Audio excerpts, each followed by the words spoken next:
I'd like you to imagine that you live in a really repressive country. There are elections, but they're fake. The leader wins 100% of the vote each time. Security forces beat up opposition leaders with impunity, and they harass everyone else. This is a country where being in this room right now would get you on a list. Now let's say you've had enough, and so have many other people that you talk with in low whispers. Now, I'm not talking about the Hunger Games, although that would be awesome. Unfortunately, I'm talking about real-world conditions that many people face right now. So assuming you've decided to act, what would be the best way for you to challenge the system and create something new? My own answer to this question has changed over the past few years. In 2006, I was a PhD student here at CU Boulder studying political science, and my dissertation was on how and why people use violence to create political change in their countries.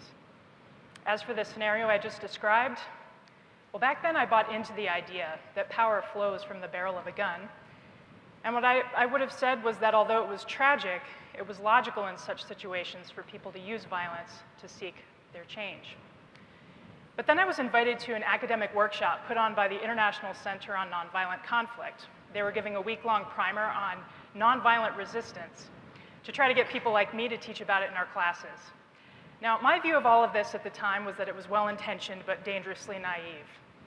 I mean, the readings they sent me in advance argued that the best way for people to seek really difficult political changes was through nonviolent or civil resistance.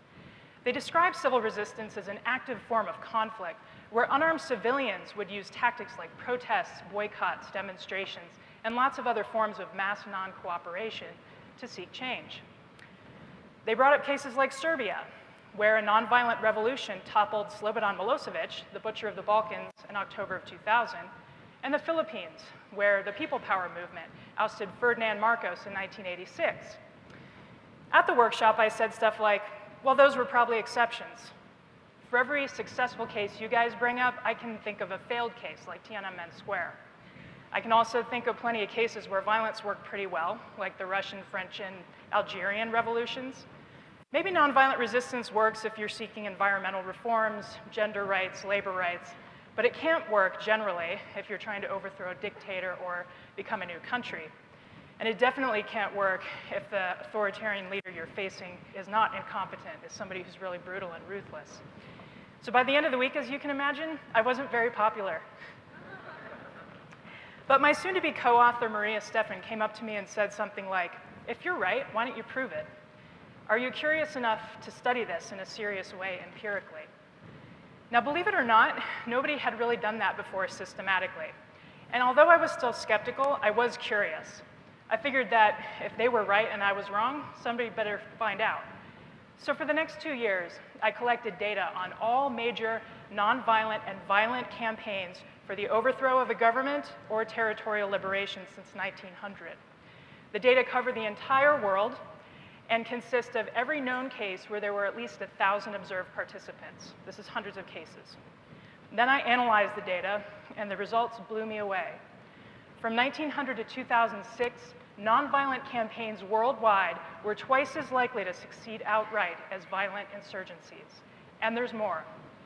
This trend has been increasing over time, so that in the last 50 years, nonviolent campaigns are becoming increasingly successful and common, whereas violent insurgencies are becoming increasingly rare and unsuccessful. This is true even in those extremely brutal authoritarian conditions where I expected nonviolent resistance to fail. So why is civil resistance so much more effective than armed struggle? The answer seems to lie in people power itself. Researchers used to say that no government could survive if just 5% of its population rose up against it. Our data show that the number may be lower than that. No single campaigns failed during that time period after they'd achieved the active and sustained participation of just 3.5% of the population. And lots of them succeeded with far fewer than that.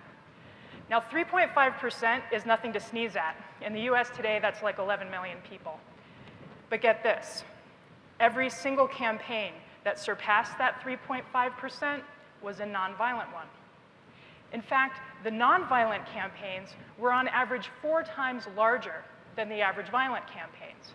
And they were often much more inclusive and representative in terms of gender, age, race, political party, class, and the urban-rural distinction. Civil resistance allows people of all different levels of physical ability to participate. So this can include the elderly, people with disabilities, women, children, and anyone else who wants to. If you think about it, everyone is born with a natural physical ability to resist nonviolently. Anyone here who has kids knows how hard it is to pick up a child who doesn't want to move or to feed a child who doesn't want to eat. Violent resistance, on the other hand, is a little more physically demanding, and that makes it a little bit more exclusive. In my case, when I was in college, I was in military science classes because I planned to go through the ROTC program and become an Army officer. Now, I really liked the rappelling, the shooting at the range, the map reading, of course, and the uniforms. But I wasn't stoked when they asked me to get up in the wee hours of the morning and run until I vomited. So I quit and chose the far less demanding career of professor. Not everybody wants to take the same chances in life, and many people won't turn up unless they expect safety in numbers. The visibility of many civil resistance tactics like protests allow them to draw these risk-averse people into the fray. Put yourself back in that repressive country for just a minute. Let's say your trusted friend and neighbor comes to you and says, I know you sympathize with our cause. We're going to have a mass demonstration down the street tonight at 8 o'clock. I hope to see you there. Now, I don't know about you all, but I am not the person who's going to show up at 7:55 and see what's up. I'm probably going to look outside my window at 8:30 and see what's going on. If I see 6 people congregated there in the square, I'm going to sit this one out. But if I see 6,000 and more coming down the alleyway, I just might join in.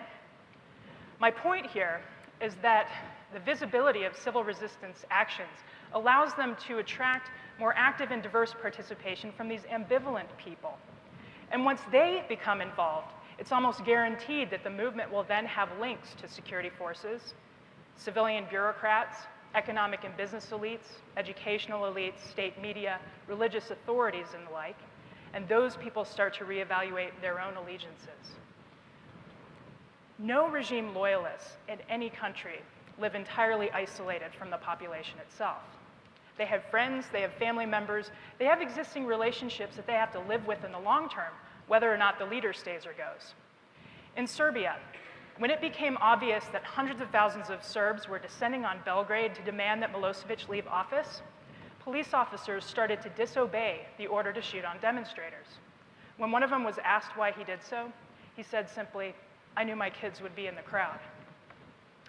Some of you are thinking, is this person insane? I watch the news and I see protesters getting shot at all the time. And it's true. Sometimes crackdowns do happen. But even in those cases, the nonviolent campaigns were outperforming the violent ones by 2 to 1. It turns out that when security forces beat up, arrest, or even shoot unarmed activists, there is indeed safety in numbers. Large, well-coordinated campaigns can shift between tactics that are concentrated, like protests or demonstrations, to tactics of dispersion, where people stay away from places they were expected to go. They do strikes, they bang on pots and pans, they stay at home, they shut off their electricity at a coordinated time of day. These tactics are much less risky.